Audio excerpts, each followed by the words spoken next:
kuko usomye mu gitabo cy'abavugishwa n'Imana Daniyeli igice ni cya 4 ku murongo wa 17 hariyo itangazo Imana ishimwe cyane ritangariza abantu bose rivuga ngo abakiriho bose bamenye yuko isumba byose ari iganza ubwami bw'abantu kandi kwibugabira uwigomba wese. Imana nishimwe cyane. Hanyuma wandikiye abaroma 13:1 yatubwiye ngo ukuganza kose kuva ku Mana kandi kwagezwe nayo. Bibiliya rero iraza katwereka Imana imaze gushiraho ibyo byose, haleluya, ingene itegeka abantu kuvyitwaramo. Mureke ndabibutse yuko Imana ikunda abantu bose. Imana ishimwe cyane. Haleluya. Imana ikunda abantu bose ariko itoranya umwe canke bakeya muri benshi ikunda. Imana ishimwe cyane. Haleluya.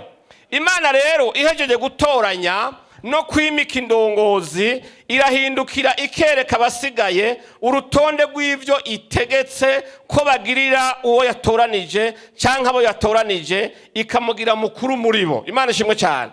Nibi tubonye mu cete ca Tito igice ni ca 3 uhera akarongo ka 1 ku ka 2 havuze ngo mugamburukire abaganza. Ntiyabivuze nk'uko umenga ngo urashobora kugamburukira abaganza. No, stand order. Imana ishimwe cyane. Haleluya. Yabivuze ishidomako n'akaburungu. Nta negociation yashizemo ngo ivuge ngo urabona ngo bimeze gutya ngo canke uvyiyumviriye ko ukabona ubishatse ngo ugamburukira abaganza. Oya. Bibiliya nimba ruko yakubariye gwawe yandese nabi. Imana ishimwe cyane. Ariko ico yavuze ngo mugamburukire abaganza. Hanyuma icya 2 ngo mubumvire. Bwana sifiwe. Haleluya. Hanyuma ngo wame witeguriye gukora igikorwa cyose cyiza bagubwiye gukora atama filozofi ushizemo. Imana ishimwe cyane. Kuko iyi Imana igomba kuba mu bagomba kwerekana iyo abantu baja niyo kija wari kuba watoranijwe. Mugabira gukunda ariko ntiyagutoranije mubereka abandi yo baje. Imana ishimwe cyane. Haleluya. Burya sugutukana n'ikirundi ciza ni nakarorero keza kuko nivyo ngira mvuge nta muntu abifise muri twebwe. Imana ishimwe. Ariko nta na rimwe umurizo urigera ubwira umutwe ngo duca ibubafu cyangwa duca iburyo. Oya, umutwe uhagurutse ukavuga ati nciye aha igifise umurizo cyose umurizo uje inyuma uti ndiyo kurikiye umutwe. Niko bimeze. Imana ishimwe cyane. Haleluya. Rero yavuze ngo tugomba kwitegurira gukora igikorwa cyose cyiza indongozi zitanze. Hanyuma ikindi ngo kizira kikaziririzwa no kwitoraguza. Kwitoraguza ni kirundi cyiza. Haleluya. Imana ishimwe cyane. Ko kwitoraguza riri mu mugwi canke mu muryango ririmo kwidoga, kwidodomba, kwijogota. Nibintu mwe nivyo abazi kirundi bashobongera ko nabijya bindi. Imana ishimwe cyane. Ibyo bica bivyara kwimyoza, kujya imisaya, kurungurirwa, kuvuga nabi. Imana tubabarire rero ngo kirazira kwitoraguza ku ndongozi. Imana ishimwe cyane. Icya 2 ngo kwiyengenga kutagenda ukushatse. Hanyuma rero uw'abaroma nawe ni Pawulo yandikiye abaroma arababwira ati mutegereza gutanga ikori. Hanyuma icya 2 mutinye abo gutinya bose. Bwana sifiwe. Ngo abo gutinya mugire gute? Mugatinya. Burya abantu b'Imana sinda babeshe. Hari abantu batinyitse. Si kuko bo bari barebare, si kuko bo bafise ibindi eka nta oya mugabo. Nasanze igitinyiro n'umwambara Imana yambika umuntu. Mukicarana ukumva no guhema biguteye isoni. Kumva uratinya. Urumva. Abo bantu nasanze bariho. Kuko usomye mu gitabo cy'Imigani narabirondeye ndavuga ariko wa Mana guta umuntu atinya uwundi. Imana ishimwe cyane. Ariko nsanga hariho abantu Imana yavuze ko dutinya. Usoma hariya mu gitabo cy'Imigani uhandi kuhavura 24 kuri 21. Haravuga ngo wa mwana wanje. Haleluya. Ngo utinye Imana ngo ariko utinye n'umwami. Burya batinyise ntugire ngo ni benshi cyane. oya ya muri Bibiliya nabonye y'umwe gusa. Mugabane yavuze ati abo kubaha mububahe, mugahagaze n'abo gutinya ogopa. Imana ishimwe cyane. Bibiliya ngo utinye Imana kuko nayone hajya ni danger iyo icokoje mu bintu bimwe bimwe. Mugabo ni waheza kuyitinya utinye n'umwami. Ni Bibiliya si jewe. Nimba uyifise niko biri. Imana ishimwe cyane. Rero Imana yagarutse irabisurinya neza ko ugabagabiye uganza aba agabagabiye icagezwe nayo, kandi ko yo kwasumara responsibility kubera abahejeje kwikwegera gutsindwa n'urubanza. Imana ishimwe cyane. Rero mu majambo twasomye ibi nibyo byashikiye zya ntumva zitatu, Kora, Abiramu na Datani. Bari babizi neza yuko bategereza kubaha Mose, bagateza kubaha na Aroni, kuko niba Imana yahaye inkoni y'uburongozi. Imana dufashe. Ariko kubwo guhaga burya rero hari hinja mbi. Inja zituma uhaga ukibagira icuri n'icyo mugenzi wawe ari. Izo ndya ni danje ziragoye. Imana tubabarire cyane. Mwana numva abantu bose niyo ikahimbira kuba mugabiye amubwira ngo je urazi ico ndi. Mugabo ntawe ndumva avuga ngo je urazi ico nahora ndi. Wapi? Chage cyapa. Kuko wibutse ico wahora uri, woca umenya nawe icari. Kuko hogira ubicuri hari uruhara yakoze. Imana ishimwe cyane. Bwana zifiwe. Rero aba bagabo Kora, Datani, Abiramu n'aba bakozi b'Imana b'ibihumbwa twabonye 250.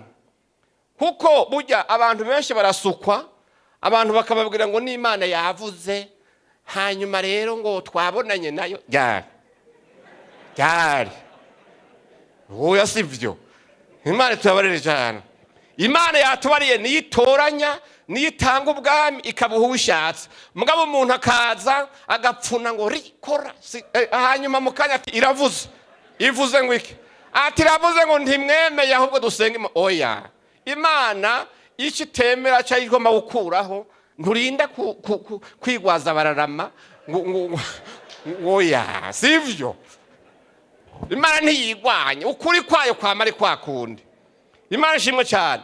Abagabo bakora ugiye kubiraba ngo bari bashigikiwe ngo n'abarongozi b'amashengero 220. Burya ntihabuza abantu kuva Imana ibatoranije muri ijya migambwe myinshi. Imana ishimwe cyane. Haleluya.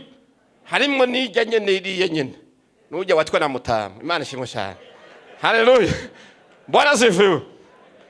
Ntihabuza abantu kuva kiriya gihe usanga bacisonzesheje bavuga ngo Mana hindura ibintu, Mana hindura ibintu. Oya. Abo bantu iryo sengesha Imana ntishobora kuryumva.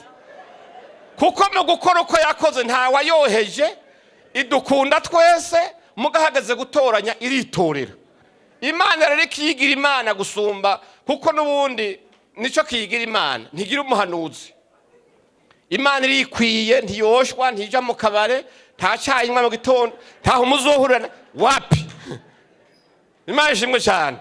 Ikora nk'Imana, yumva nk'Imana, ibona nk'Imana.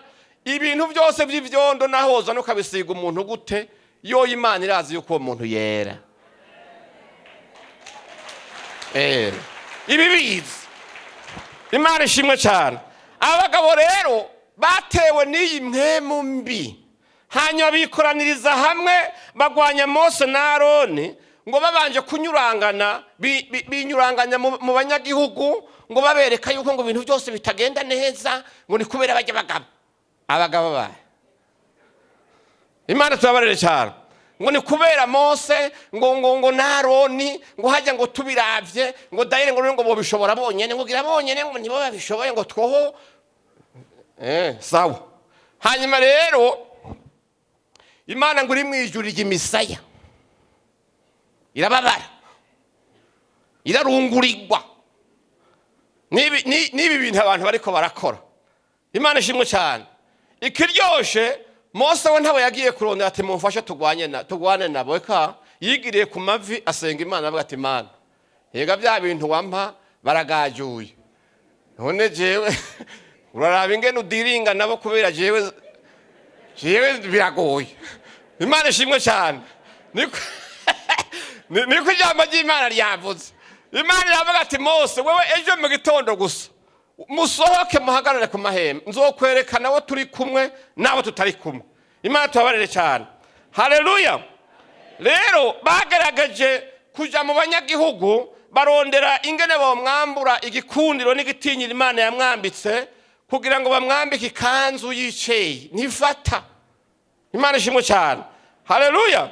Ariko biranka kuko bashidutse bahanganye n'Imana, kuko ijambo ry'Imana ribeshe. Yavuze ngo ugwanije uwo natoranije abagwanije ibyagezwe byanje. Imana ishimwe cyane. Haleluya.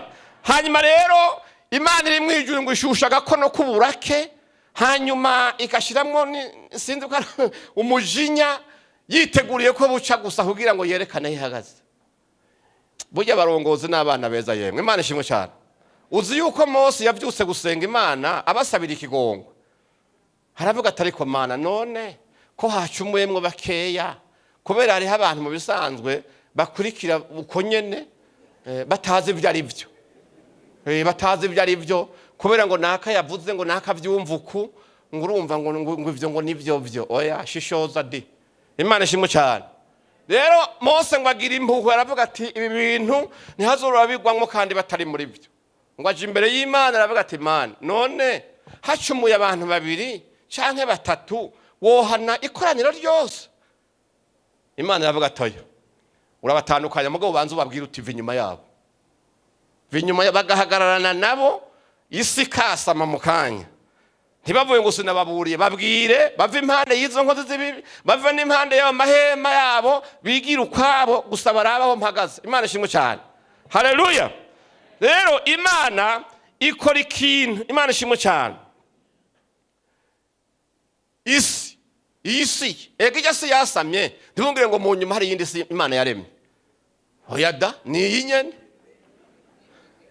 Ni iyi nyene, hajya yama yiteguye kumva ordre gusa. Ni hanyuma rero baraca mu gitondo baraneteza, kandi Mose arababura ati mwabagabo ngo ibintu bireke kuko Imana burya igirize, kandi jewe ndumva yuko habikintu. Ati mbega bigize vyoroshe, ntimwumvise muri Bibiliya yarabatumye kati ngwino ndababwire kugira ngo turabe ingene dukosora ibintu kare. Ngo bavuga ngo mbega ngo tumwitaba kubereka ngo mbega bigize vyoroshe. Imana ishimwe cyane. Haleluya. Yewe yaravyoroheje mugabo bo bari babikomprise, kandi byari bigoye komplike kuri bo. Imana ishimwe cyane. Hanyuma rero ngo baje, ikintu kigoye niki, isi irasama irabamira. Ikibamirana n'abagabo b'abarongozi b'amashengero 250. Mu kintu cambabaje, abantu bashobora gukora ikintu batameziye ingaruka zabyo. Nuko Bibiliya yatubwiye ngo yabamiranye n'abagore babo, ibamirana n'abana babo, ibamirana n'ivyabo byose. Mugabe ico ndisure muri izi nama zo kurwanya Mose, abagore babo ntibari kumwe, abana babo ntibari kumwe. Mugabe ingaruka zashitse zabagezeko. Nico gituma abantu b'Imana iyo ugomba kwiyambarika mu bintu bubanza urabe ingaruka, wiyumvire kubawe no kuvyawe. Imana ishimwe cyane. Haleluya. Mose, Imana tubabarire cyane, isi maze kubamira. None wibaza ngo Mose ntiyabandanije arongora?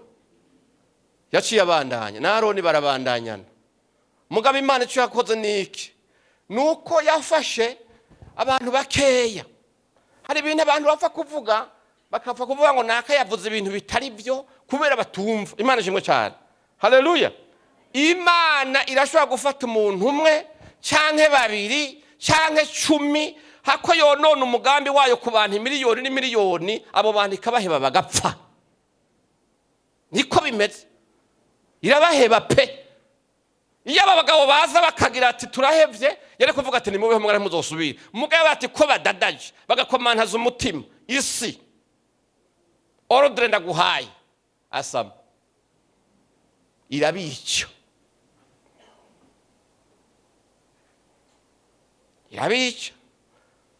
jewe uzoja kuvuga ngo navuze ibitari byo nzoca nzana Bibiliya ye Imana ntihamagara kamera muhamagare n'abantu bose duharire kuri iri jambo barabe ko aba bantu bakiriho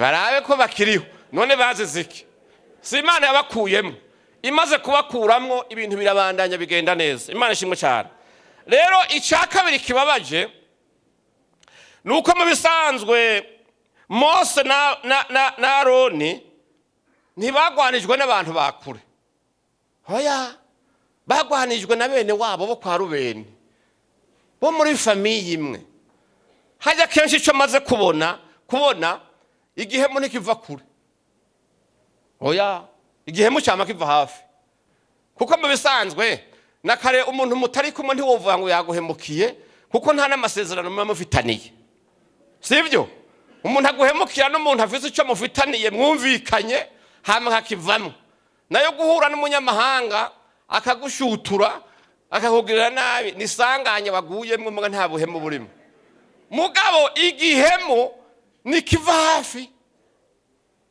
yahemukiwe n'abantu bo mu muryango basanga iyo muryango bo kwa Rubeni Imana tubabarire cyane haleluya Imana ishimwe cyane je mpora niyumvira none Yuda Iskariyoti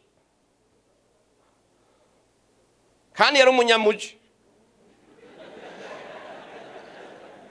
muri ziriya ntumwa zose zagendana na Yesu izindi zose zava muri interiyeri ariko Yuda yari umutawunere kabisa yari umunyamuji abandi bose baripakiza mu kuza muga wewe yavukiye mu muji habisa rero muraniyumvira Yuda akiri kumwe na Yesu yarabuze iki kweli nawe muramusoma Bibiliya Yuda ari kumwe na Yesu yarabuze iki hari ikintu yarabuze Yuda kweli ndetse Yesu ni wari yahaye responsibility zimwe bita ngo bamushize mu bufu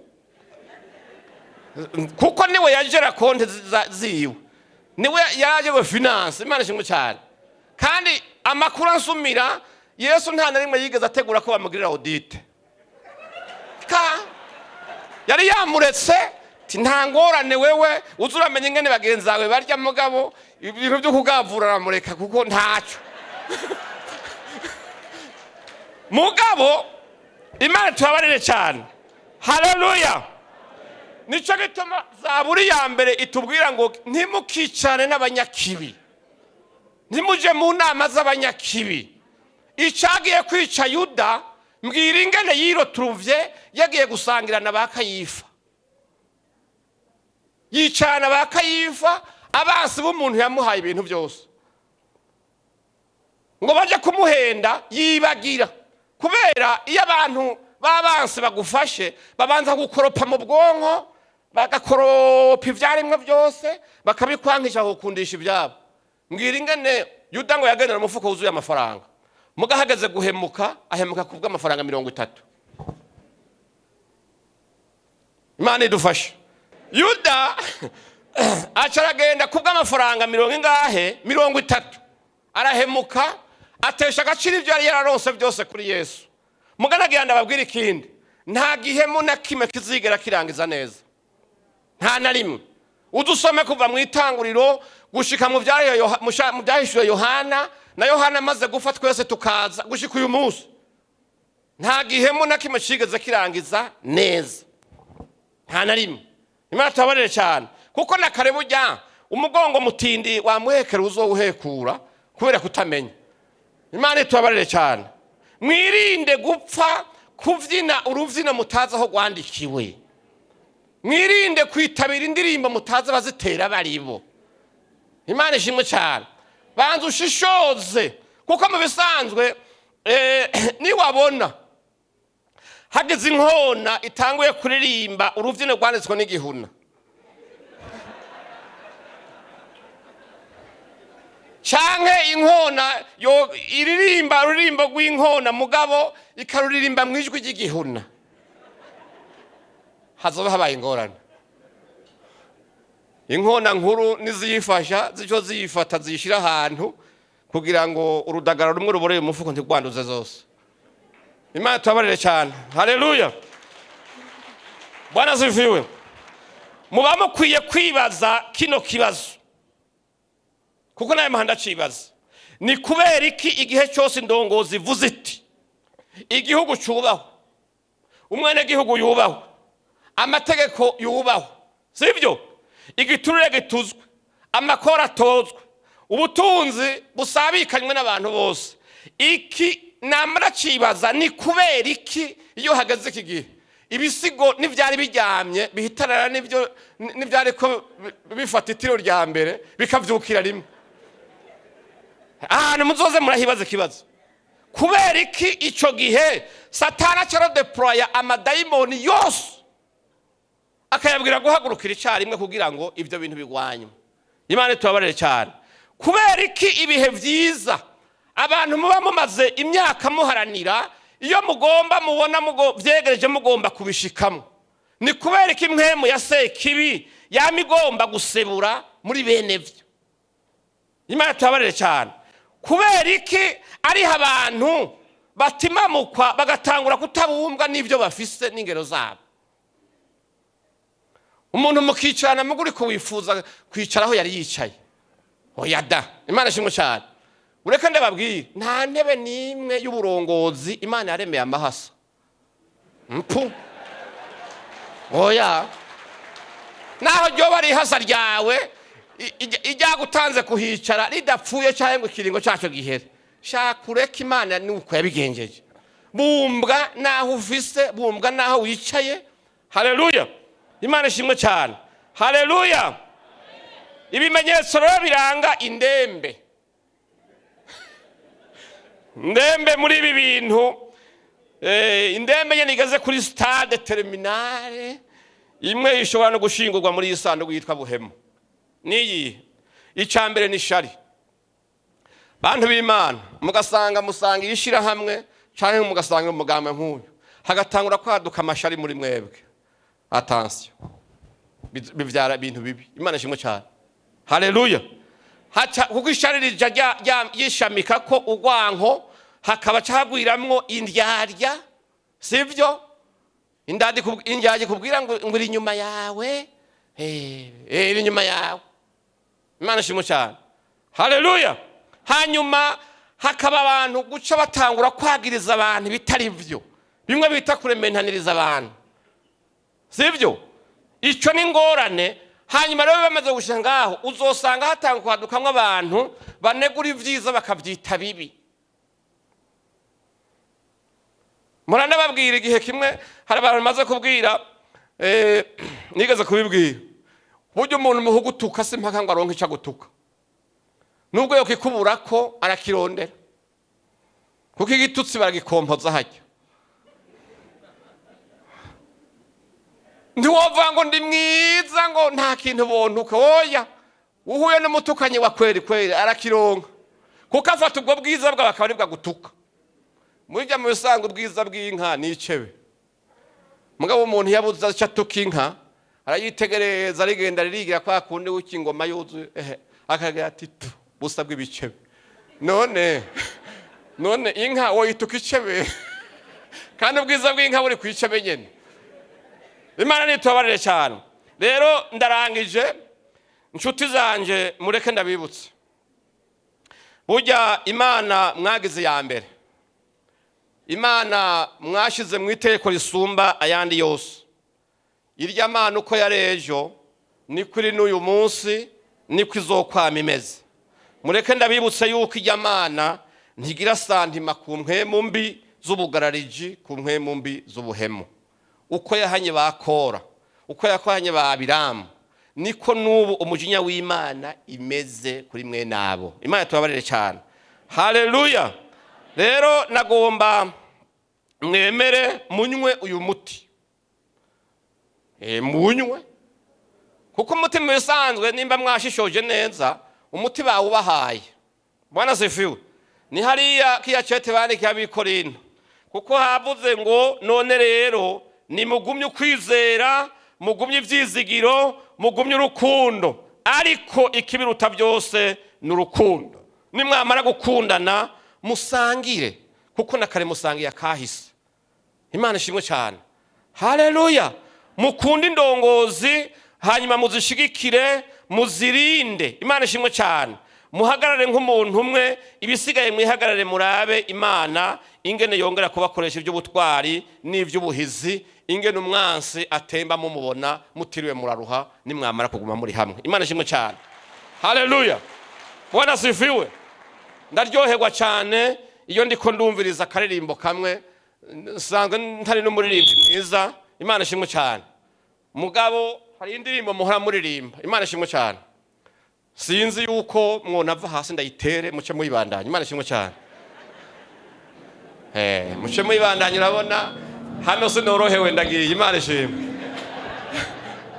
Iyi ndirimbo mu kwiririmba ubanze wiyumvire koko yuko uwo muntu muri kumwe nyene, mutari kumwe ubwire nsige ndagusengeye impemu y'uburyage kuvemwo. Imana ishimwe cyane. Ariko indirimbo ihora ivuga ngo abagumyabanga twese, abagumyabanga twese. Imana ibahezagire.